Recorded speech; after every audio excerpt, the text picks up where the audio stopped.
Okay, public session. Can I remind members to please ensure that their mobile phones are switched off for the duration of the meeting and as they interfere with the broadcasting equipment of the House. Are the minutes of the meeting of the 22nd of February agreed to in public session? Agreed. On behalf of the committee, I would like to welcome Dr. Anna Murphy, Senior Strategic Advisor at QQI, Mr. Tim Conlon, Head of Policy, Strategic Planning, Higher Education, Mr. Andrew Brownlee, Chief Executive of SOLAS, and Dr. Liz Trant, Interim Director of the National Apprenticeship Office. The witnesses are here today to discuss the further funding of higher education. The format of the meeting is that I will invite Dr. Murphy to make a brief opening statement, followed by Mr. Conlon, Mr. Brownlee and Dr. Trant. This will be followed by questions from members of the committee, and each member and for the witness to reply will have an 8-minute slot. And if you just watch the timer on under the TV screens you'll see in there. As you're probably aware, the committee will publish the opening statement on its website following the meeting after we begin. I want to remind the members of the long-standing parliamentary practice to effect that they should not comment on, criticise, make charges against any person outside the House or an official either by name or in ways such as make a person identifiable. You're reminded of the long-standing parliamentary practice that you should not criticise. For the witnesses to make charges against any person by name in such a way of making him or her identifiable or otherwise engage in speech that might be regarded as damaging to the good name or person or entity. Therefore, if your statements are potentially defamatory in relation to an identifiable person or entity, you will be directed by the Chair to discontinue your remarks. It is imperative that you comply with the Chair on such a direction. I will now allow and ask the witnesses to make their opening statement, followed by all, but for the witnesses to have 5 minutes each. And Dr. Murphy, you're first, followed by Mr. Conlon, Mr. Brownlee and Dr. Trant. Thank you, Chair and committee members, for inviting QQI to this meeting. I will focus on 4 key points made in our submission, and I'll finish by asking you to consider our recommendation that all higher education institutions be funded for academic integrity. First, the overall level of funding for higher education impacts quality and course provision. This committee heard representatives from the higher education institutions call for increased sustainable funding for higher education. This call is supported by evidence from our work on quality assurance. Going back to 2016, reports referred to in our written submission have shown that funding impacts the quality of teaching and learning, student supports and research. They show a need for sustained investment in the research capacity of the technological sector. They show that the design of the funding model must support the diverse missions of the technological universities as set out in legislation. And the funding model also needs to support policy choices about pathways and progression for learners. Second, dedicated funding drives development and change. Springboard and the Human Capital Initiative are effective ways to address specific needs and developments, like new skills, the recognition of prior learning, and micro-credentials. These funding schemes are also a means to implement government policy. Third, the quality assurance system maintains, enhances and evidences quality. This system, operated by all higher education institutions and QQI, provides evidence of and support to the quality of teaching and learning, assessment, research and support services. It supports the new apprenticeships and the establishment of technological universities. In 2020, it enabled the rapid shift to online and blended learning in the COVID pandemic. It provided evidence of the impact of that shift on quality. The first available reports for 2020 give us overall confidence that the reputation of higher education was protected in the pandemic. And we will know more when reports and evaluations for 2021 are completed. Fourth, we need to fund academic integrity. I'll finish by drawing your attention to the need right now to fund all higher education institutions to support and maintain academic integrity. Academic integrity concerns a commitment to and demonstration of honest and moral behaviour in an academic setting. It is under threat from a multi-billion-dollar, sophisticated, global industry of cheating. A sustained, multi-pronged collaborative effort is needed to tackle cheating and the global cheating industry so that we maintain the quality, integrity and reputation of Ireland's higher education. This concerns all of us, and in the first instance, all staff and learners in our higher education institutions.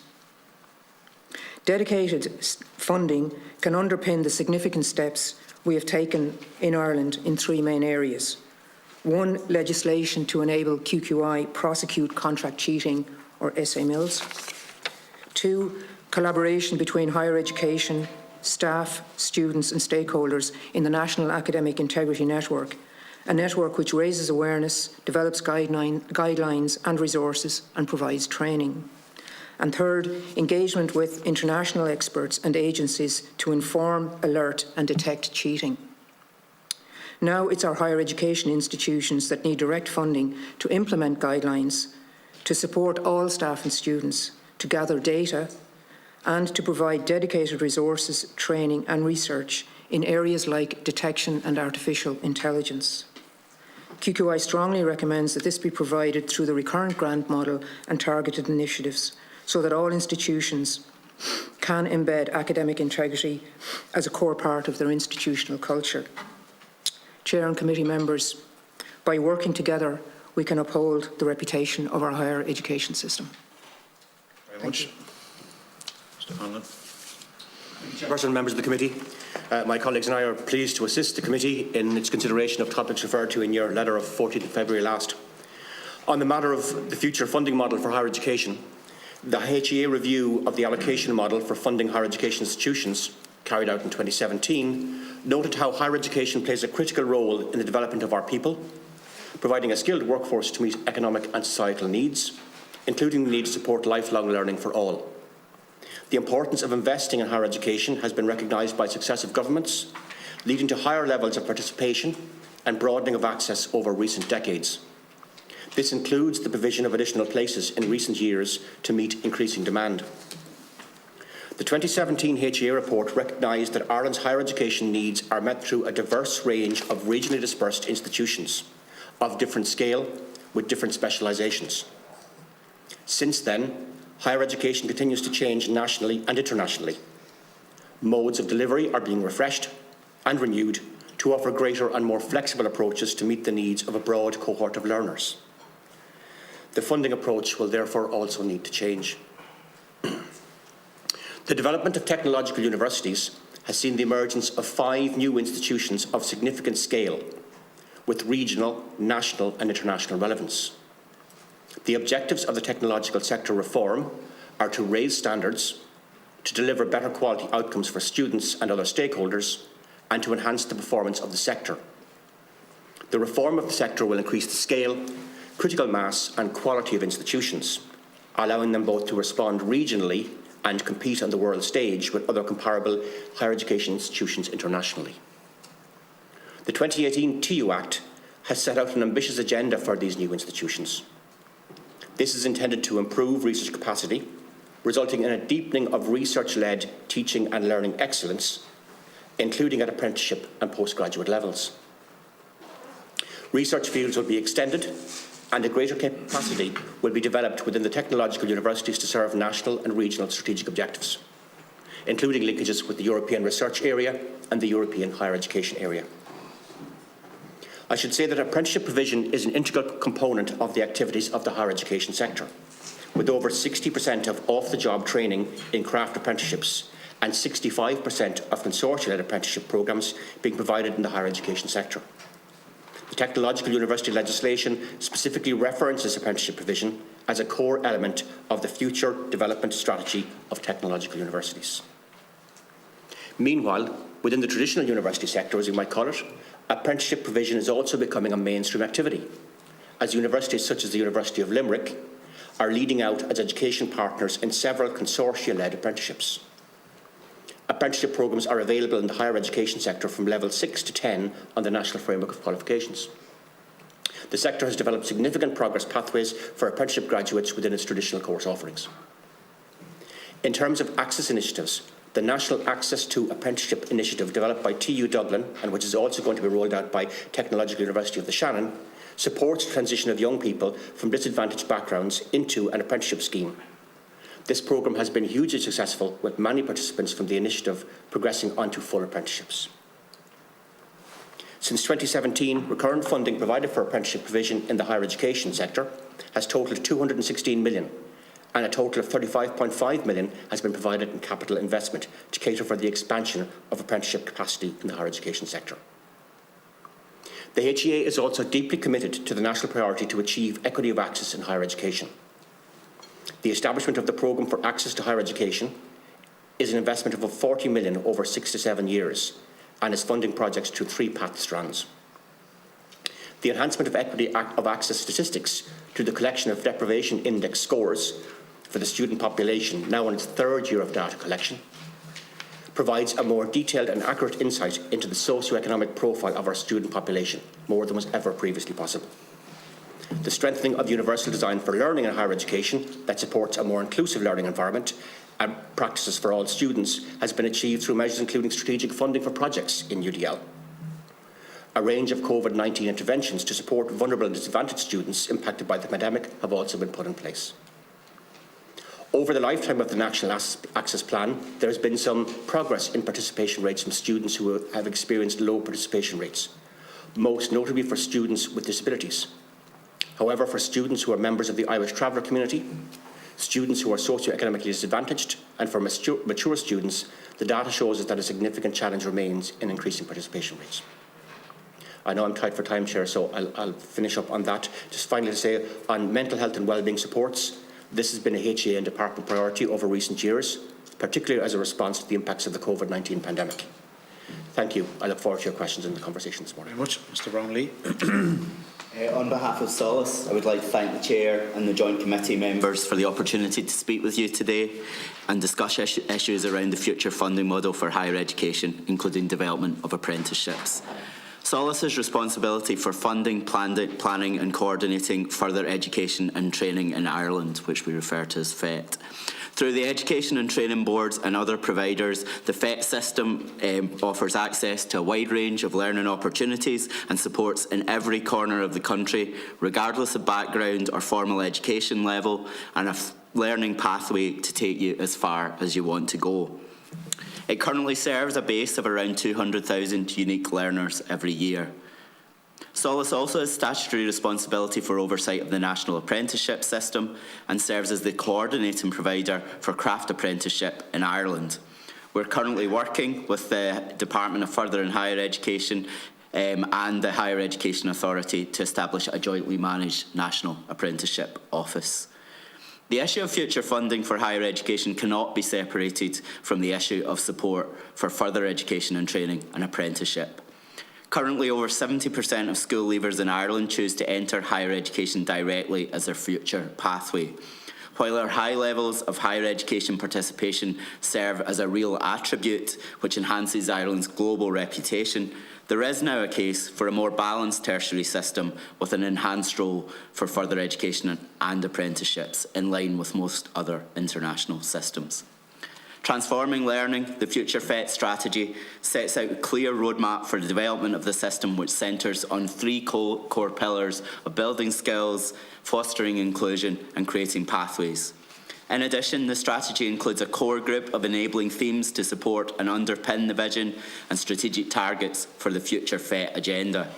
The strategy has the capacity to both enhance and transform what is already a very exciting system, supporting 200,000 learners on an annual basis, primarily through the network of 16 education and training boards across Ireland.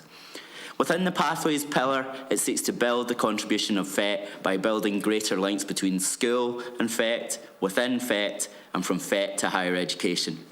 One of the big early priorities was to make school leavers more aware of the further education and apprenticeship options alongside HE choices at CAO decision time. For the first time this year, a link was available from the CAO website, which allowed them to explore all of the potential pathways.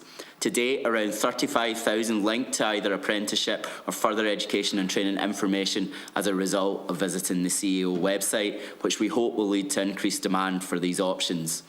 It should not be seen as an either-or scenario between FET and HE, as there is real potential to build on some already strong links between the two systems to establish more consistent pathways and explore co-development and co-delivery of programmes by FET and higher education providers.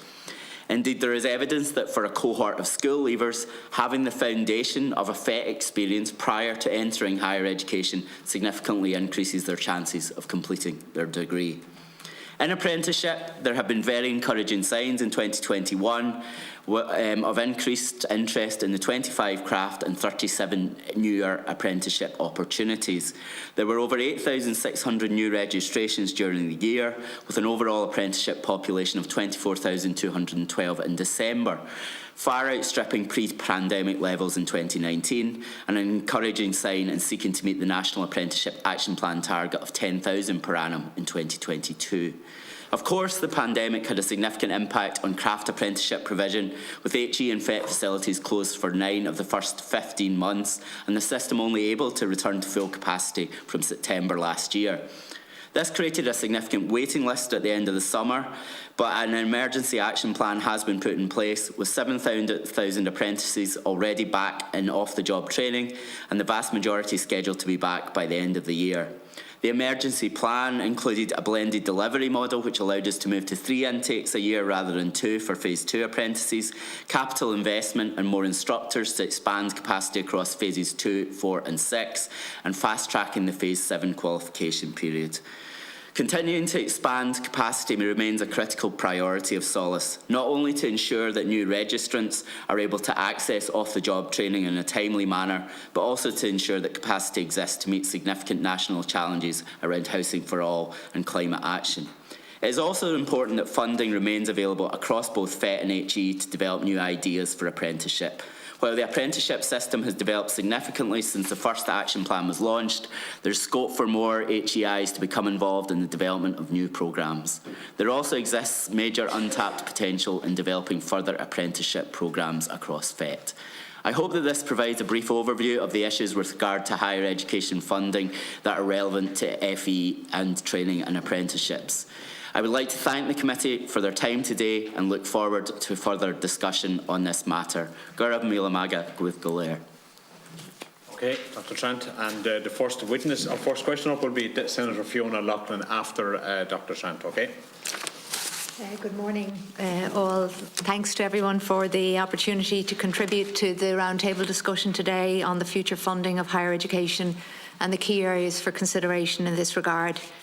Committee members will be aware of the decision by Minister for Further and Higher Education, Research, Innovation and Science, Simon Harris, TD, to establish a new National Apprenticeship Office to drive implementation of the Action Plan for Apprenticeship 2021 to 2025. It is my privilege to have been appointed Interim Director of the new office. Higher education plays an extremely important role in our national apprenticeship system. The majority of our 62 national programmes include training that is provided by technological universities, institutes of technology, one university to date, the University of Limerick, and privately run or not-for-profit higher education colleges, including National College of Ireland and Griffith College. This training is provided in close partnership with education and training boards and other further education providers. €200 million has been allocated by government this year to support apprenticeship provision, with a substantial proportion of this coming from the National Training Fund. The fund, made up of a levy of PRSI contributions by employers, supports ongoing investment in and expansion of the apprenticeship system. This funding is extremely important as we work to clear the backlog of apprentices delayed in their training during 2020 to 2021 by the COVID-19 pandemic. Apprenticeship is a dual model that combines learning in the workplace, at least 50% on the job, and learning delivered by an education and training provider. Over 8,300 employers who currently use apprenticeship as a talent pipeline place a high value on the learning their apprentices complete in the education environment. It is intended that the number of employers using apprenticeship will grow significantly over the next 4 years, with 10,000 apprentice registrations per annum by 2025, requiring a significant expansion of the system. Last year, Minister Harris provided an additional €10 million of investment in apprenticeship facilities across higher education, with a matching additional €10 million for further education. To fulfil the ambition and the targets that are set out in the action plan, investment will need to continue this year and in subsequent years as Ireland works to deliver on major targets, including building 300,000 new homes by 2030 and the massive programme to retrofit our current housing stock. Technological universities and other higher education institutions have a vital role to play in supporting apprenticeship expansion and ensuring that apprentices receive high-quality training that equips them for their careers and their contribution to the prosperity and growth of our country. In addition to construction, electrical and engineering-related apprenticeships, we now have a vibrant suite of apprenticeship programmes in areas that include tech, biopharma, financial services, healthcare, hospitality and manufacturing. Apprentices can achieve qualifications at degree level, master's level, and to date we have 1 PhD apprenticeship for principal engineers. The National Apprenticeship System provides multiple lifelong learning opportunities where people can complete advanced apprenticeships as part of their career progression or as a means of changing career. We expect to have up to 70 national programmes available by the end of this year. There is a strong pipeline of industry engagement and new apprenticeships coming down the line. Higher education institutions are actively responding to this demand and planning how a much larger and more mainstream apprenticeship offering forms part of their overall activities alongside academic provision, research and service to the community. Just like all other learning opportunities, access, diversity and inclusion are extremely important within the National Apprenticeship System. The Action Plan for Apprenticeship includes a significant number of actions which will accelerate the number of women apprentices, those with disabilities and other underrepresented groups. A dedicated access committee is being established to advise the Apprenticeship Office in this work. A first step is already underway with introduction of a gender-based bursary for eligible apprenticeship employers.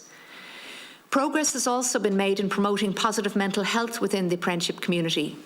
The Are You OK campaign encourages apprentices, teachers and employers to have healthy conversations about mental health.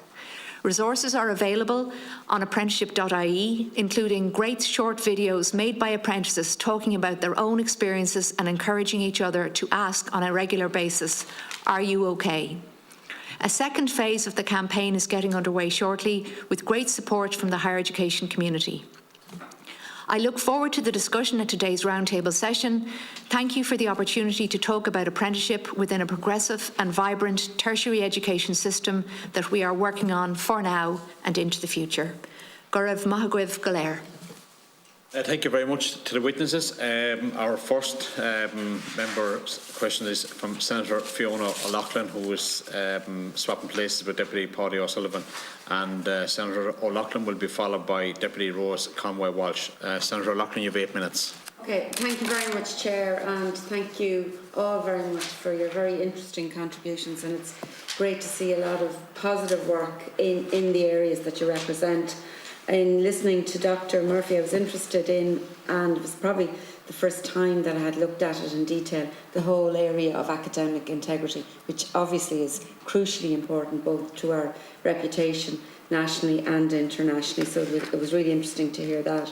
Tim, in terms of your presentation, and absolutely it's great to see our 5 technological universities up and running, and we're looking forward as a committee to having the opportunity to engage further around, the opportunities and challenges that are there. And I note that UL are leading the way in terms of several consortia-led apprenticeships, which obviously is top class. And the fact that there are significant progression pathways developed. I'm particularly interested in relation to the next National Access Plan, which will be starting this year.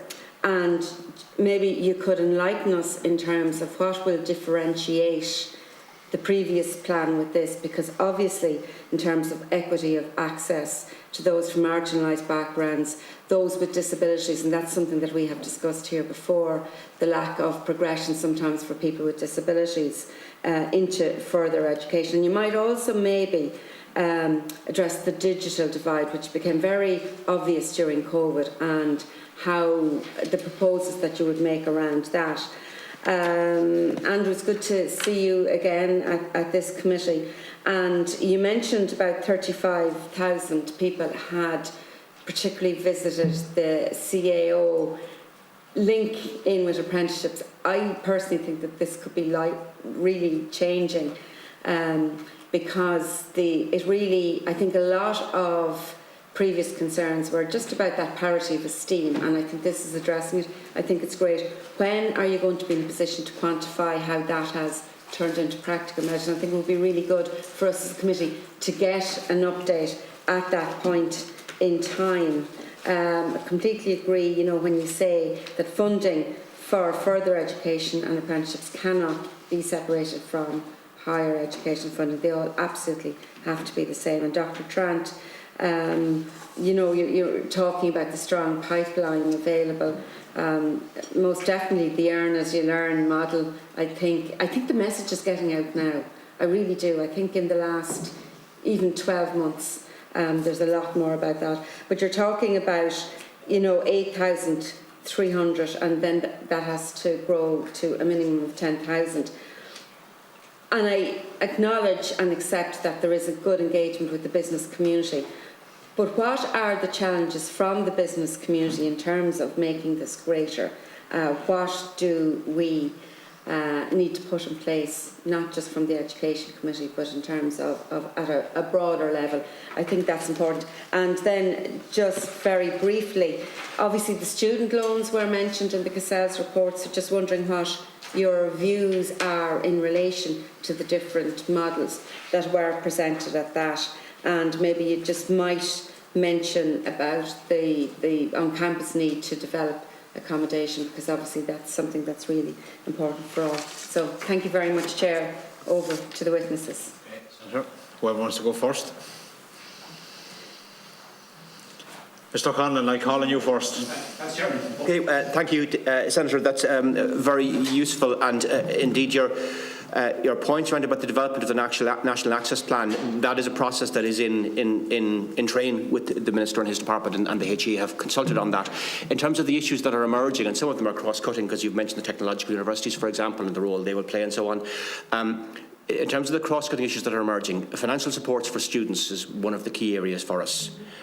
Also priority groups, including traveller and Roma communities, and the kind of additional supports that could be put in place to assist people through higher education and on into their lives. Other areas around about pathways, and specific pathways for special cohorts. So, for example, children in care, for example, the kind of supports that you would put in place for an all-of-life approach and as Andrew said, into further education, perhaps on into higher education and so on, and how those joined-up pathways would exist for those specific cohorts. Part-time flexible learning. You mentioned, Senator, the experience through the pandemic.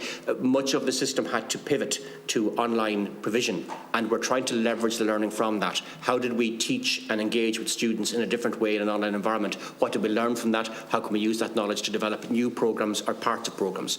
Not all kinds of provision is ideal for online provision, but we can do more to reach out to students in disadvantaged communities, for example. Now, there is, of course, the digital divide, as you mentioned, Senator, as well, too, which we're looking at. So we're trying to see how can we use the digital experience of a pandemic to reach out to students in communities, to reach out to students from disadvantaged cohorts or students who didn't have, and create pathways and opportunities. So I think it's a very opportune time to have this conversation.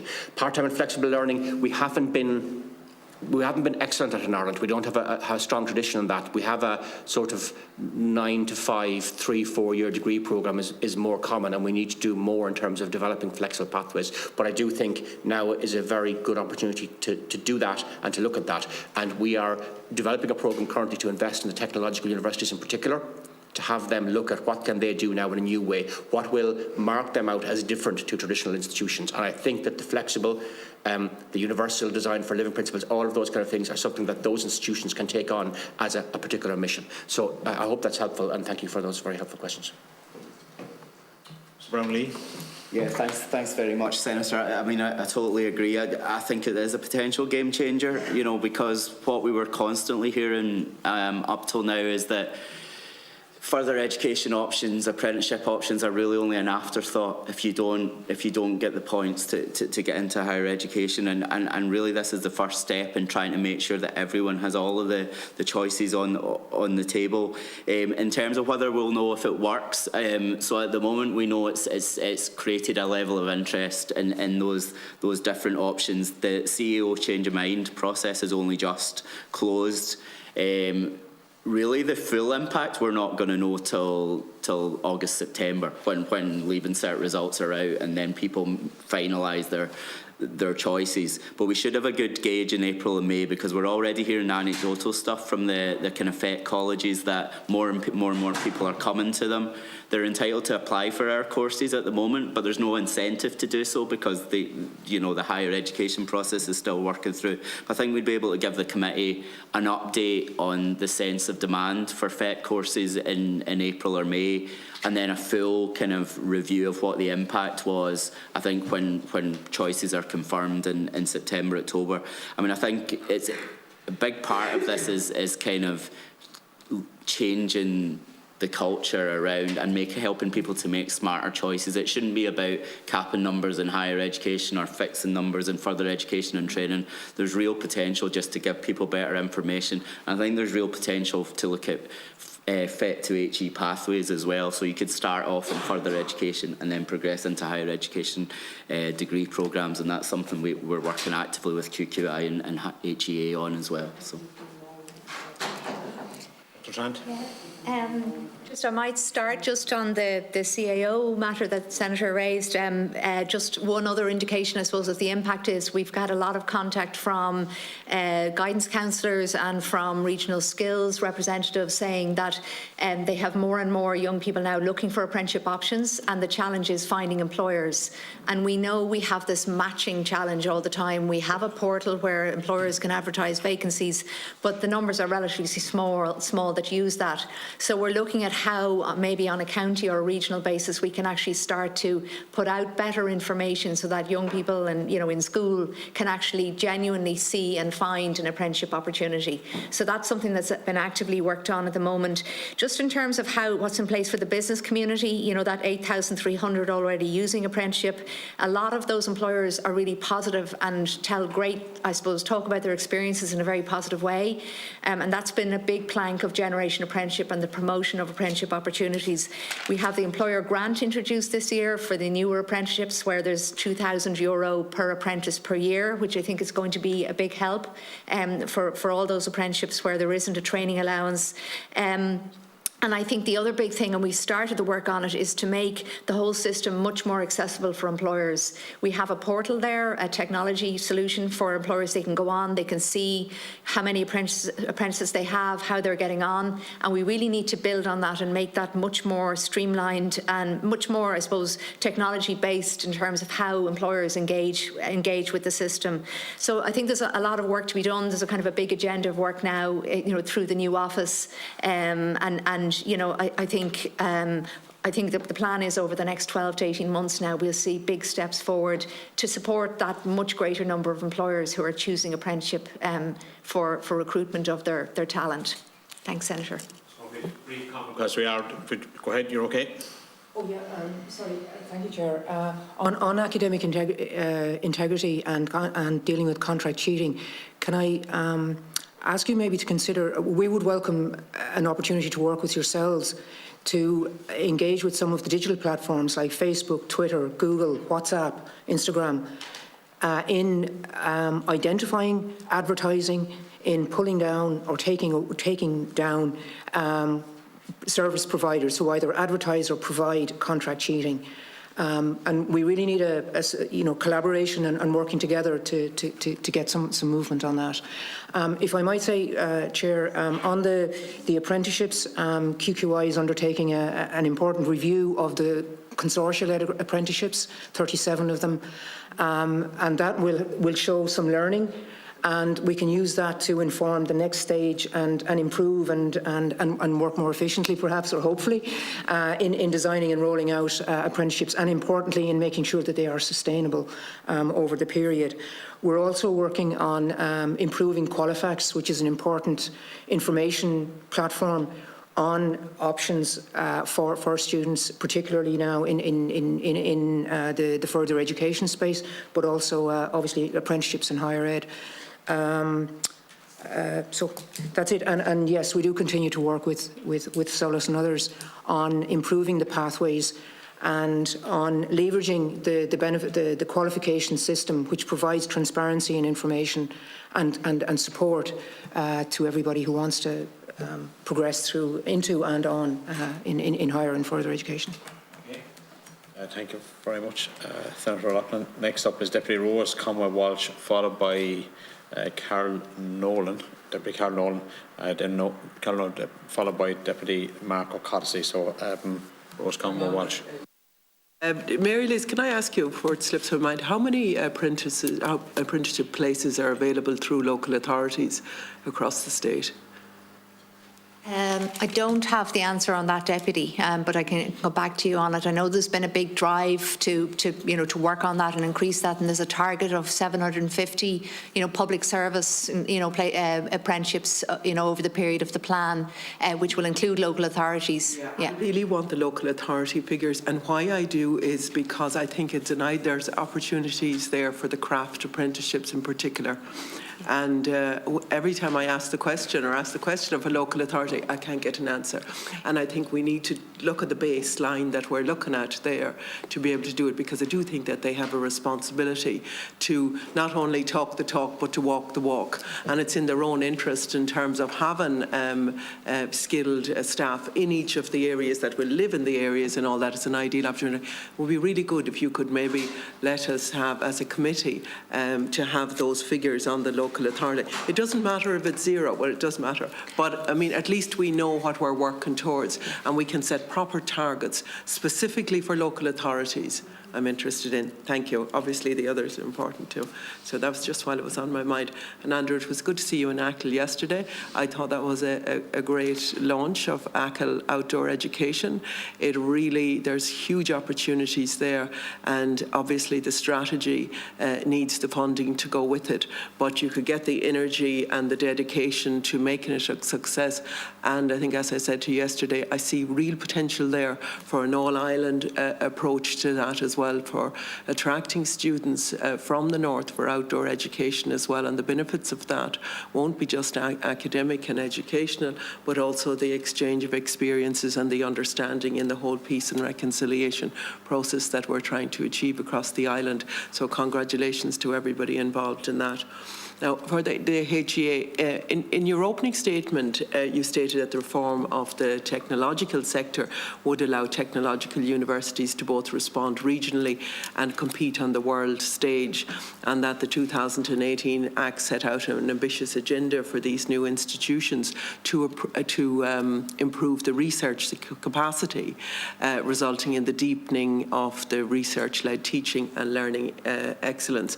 During the 7 years of the last Horizon Europe funding, the HE sector in this state successfully won just over $500 million in research funding, 679 million. The technological sector got about 8% of that at 54 million. The three institutions that make the newly formed Atlantic Technological University managed it 3 million of that, under 0.5% of the total. For comparison, Teagasc as a research body drew down about 6 times that much.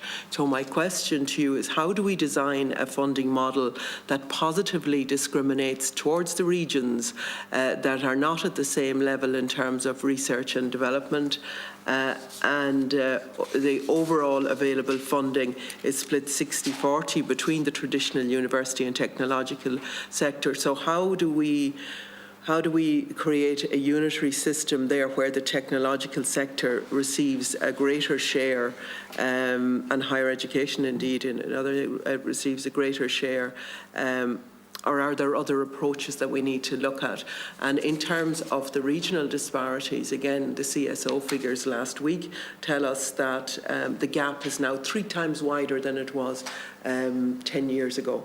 So we are failing. We are all failing in addressing that disparity there. And even when we look at higher education, we see that from the economist John Daly, that in terms of capital funding, €316 per undergraduate enrolled between 2010 and 2020 in the North and regional, the Northwest and regional, while 375 was the national figure. So you can see why it's happening and why the gap is increasing, and we have a responsibility there. So just your thoughts on that specifically, because I have some other questions. Thanks, Deputy. I'll try and be quick, but that's an excellent question, and you've identified actually part of the issue I think that we're trying to address with technological universities. It's one of capacity and of scale. So if we take on capital investment, for example, for a small institution to manage a broad capital portfolio is difficult. It's difficult to put the applications together. It's difficult to compete for the funding. The same goes for research. Horizon Europe is a very competitive programme, and the institutions that are now making up technological universities were formerly very much teaching and learning institutions. They came out of a kind of an almost post-secondary to create opportunities in regions. We are trying to supersize them in terms of the contribution they can make to regions, such as is called out in the National Development Plan, where there are very ambitious targets for the Western Seaboard. The new Atlantic Technological University will play a very important part in that. And the way it does that, we're looking at investing into building capacity in research supports. So you have an excellent academic who is very capable of running a research project, but is not able to get through the red tape of a Horizon 2020. They need the supports in the institutions, and that's what we build. We build the capacity around about the grant writing, around about the application process, around about the engagement with enterprise. We support people in that endeavour. So I think we have excellent people in those institutions. We're bringing them all together in a larger scale institution, and we're going to support them in their endeavours. So do you have the resources to support them in doing that and to get the necessary We are almost there. We're working very closely with our parent department and with the regional assemblies, for example, in the context of the European Regional Development Funding. We think we can do something really big there, working with HEA, SFI, Enterprise Ireland, bringing all of those various actors together to say what are the bits each of us will contribute to actually enabling that research culture, enabling that research engagement. And I think we're close to that. There are people who really want to participate, who want to engage, who want to apply for research funding and secure research funding. They just haven't had the capacity because of teaching loads and the structure of the system, which we're working to change. Okay, thanks. Just a question for Solis. In your opening statement, you say that further education offers learning pathways to take you as far as you want to go. I believe that we need to place greater emphasis and attention on the really good work that's been done there and the potential of further education. However, I'm not convinced that the pathways are adequately in place. And I always return to the fact that less than 5% roughly of the 4,000 students that study pre-nursing go on to study degree-level nursing. Now, the Minister often refers to the pre-law situation. However, I have asked for figures on the progression of pre-law students to degree level, but I've been told that the data isn't collected. So I'm conscious of the fact that many students go to further education for the education they receive there and for not as the pathway to a university or to an IOT through pre-law or nursing, I imagine. Many of students will not have the desire, but I am concerned about the pathways that are there, and I think that nursing is the stark example to us. Why do so few nurses go on that do Yeah, no, thanks, Deputy. look, I think it's an important issue. At the moment, there are 5,000 people with a PLC qualification that go on into higher education degrees. It's about equivalent to a fifth of the intake in the technological higher education sector. But it's all ad hoc, which I think is in part of the answer to your question. I want to ask you, because I'm out of time, but how important is it that we make the pathways, a key component of the future funding model that we all agree to? I think it's critical from a solace perspective, from a pathway perspective. We need to incentivise those links, and we need to build on that 5,000 people. As I say, it depends on institution to institution arrangements. We need to mainstream that. We need to have universal agreements in areas like nursing, like technology, maybe even teacher education as well. And then you will see those numbers increase, and you will see those pathways happen. I also think there's an opportunity for co-development and co-delivery of degree programmes. There's a great example in Cavan and Monaghan at the moment with Athlone IT and IT Sligo, although they're obviously changing into TUs as we speak. There's also a great example of Ballyfermot College working with DCU, where they start off the delivery of the degree programme locally, and then they progress into the university setting. So I think there's real potential to develop that area. It's, in Scotland, that's a kind of tried and tested route, so that you're not talking about an either or, you're talking about a pathway through the system. Yeah. Exactly. And I think we may be able to get you figures on the pre-law progression, because we have good stats from 2 or 3 years ago now, maybe 2 or 3 years out of date. We've definitely looked at it theme by theme at that stage. So we'll get that back would be to you on useful that, to the committee as well. And I suppose as a committee, we look forward to going out to all of the higher education institutes as well, because it's only by going to Ballyfermot myself that you get a real feel for the real work that's done there in really changing people's lives, even more so than it's done at a higher education level. So thank you. I have other questions, but maybe and I agree with Deputy Walsh. Just by visiting, we visited both Limerick and Cork to use. I have to say, it was fantastic having the opportunity to visit to see exactly what happens, and we've learned a huge amount by just those 2 visits. You could have been many witnesses in here as possible, but by actually going and visiting and see what happens on the ground and their challenges as well. So, Deputy Mark O'Connell, followed by Deputy Donegal O'Leary. Thank you very much, Cahill. And I'd start off by saying that, I think apprenticeships and people engaging in further education, they're going to be future frontline workers for us, really, across a range of challenges that are facing our society. So they'll be on the front line against climate change. We saw that with the retrofitting programme. They'll be on the front line in terms of combating biodiversity loss. Clearly and obviously, in terms of tackling the housing crisis in a meaningful way, there's a huge dearth of skilled people in that areas. And I think in the expansion of the care economy, we see the clear demographic trends towards older people, and I think valuing and providing for the caring economy is going to be a huge part of what our future economy looks like. And I think as part of that, the appearance of further education courses on the CEO course list is extremely important for a number of reasons, for I suppose ease of access, but also I think it goes some way towards dispelling what a previous contributor here called a cultural handbrake against apprenticeships, and to explode any remaining prejudices that remain about this pathway into education. I just want to briefly reference a visit that I had to the Waterford Training Centre 2 weeks ago, focusing on their retrofitting courses, and I think the importance of micro-credentials, and I think the importance of the awareness in micro-credentials. If you're a plasterer already, you can be in and out of Waterford Training Centre and accredited in terms of retrofitting in 3 days. If you're a window fitter, you can do it similarly. You can do 2 of the days online. You only need 1 day in centre, and you can be fully accredited to move into what is a new and rapidly expanding area of the economy. And I mean, we have to scale that as quickly as we possibly can.